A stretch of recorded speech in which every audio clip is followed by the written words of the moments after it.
Well, hello there, everyone, and welcome into this special segment of the VIP question episode. Yours truly here, Dr. Giovanna, Lady J. Ellison, committed to helping leaders, entrepreneurs, high achievers just like you thrive in life and in business while keeping God first.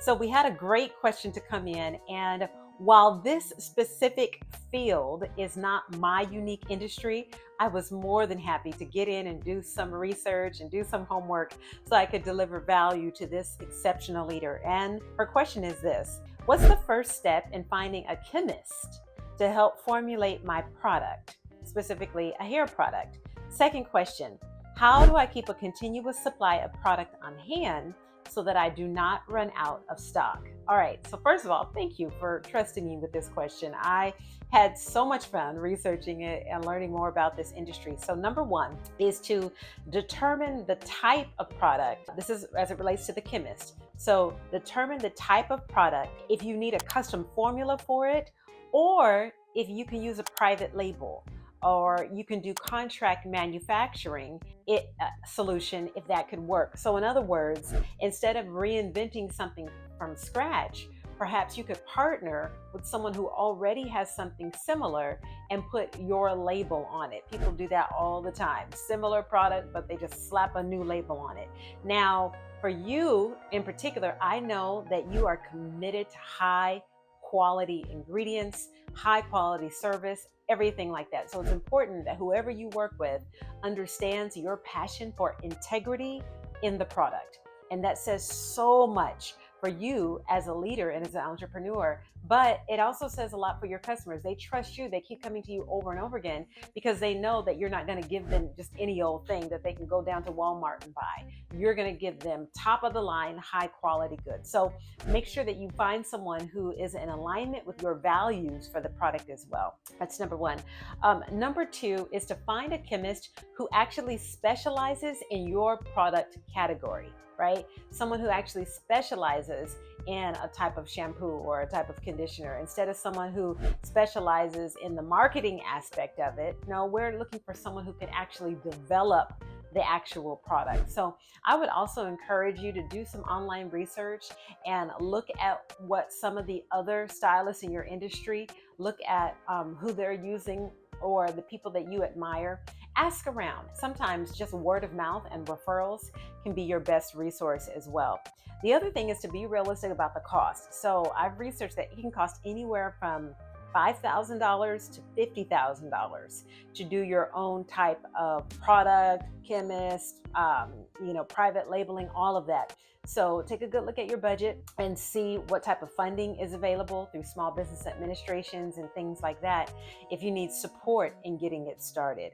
The second question is, how do I keep a continuous supply of product on hand so that I don't run out of stock? So this is a great one, and I'll speak to this as it relates to ordering programs. Oh my goodness, I'll never forget, years ago, I was director of operations for a major nonprofit, and we were having a big event and we were expecting a lot of people, at least about 2,000 people. And in my zeal for taking care of everyone, I over ordered. And we ended up taking those programs. We weren't able to return them to the printer because they were already done. They had already been printed up and everything.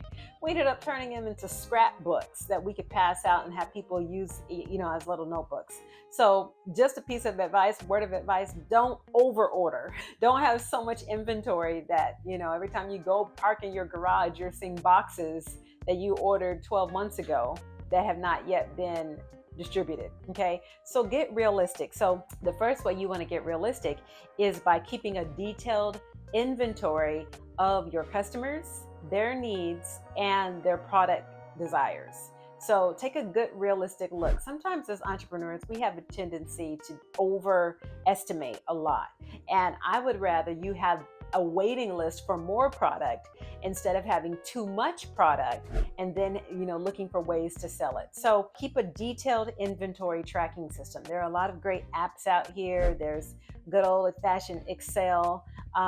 There's a lot out here, but you can find yourself a good tracking system so that you know what you have on hand and what needs to be ordered. It's almost like going to the grocery store, right? Before you go to the grocery store, take inventory of what you've already got in your cupboard, in your refrigerator, so that you're not buying the same thing twice or even 3 times. The second thing is to keep a strong relationship with your suppliers. So keeping a strong relationship with your suppliers just means having a great camaraderie, great relationship, respect, because oftentimes they'll turn you on to products and services that perhaps other people may not find out about until something is sold out or until it's much later down the line.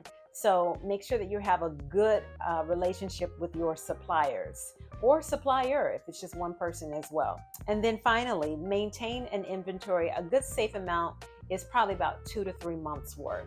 That way you're not overestimating it. It's almost like, there's a lot of differing thoughts about an emergency fund. Some people like to have a 6-month emergency fund, while other people love to have a 12-month or even 3-year emergency fund. It all depends on your lifestyle.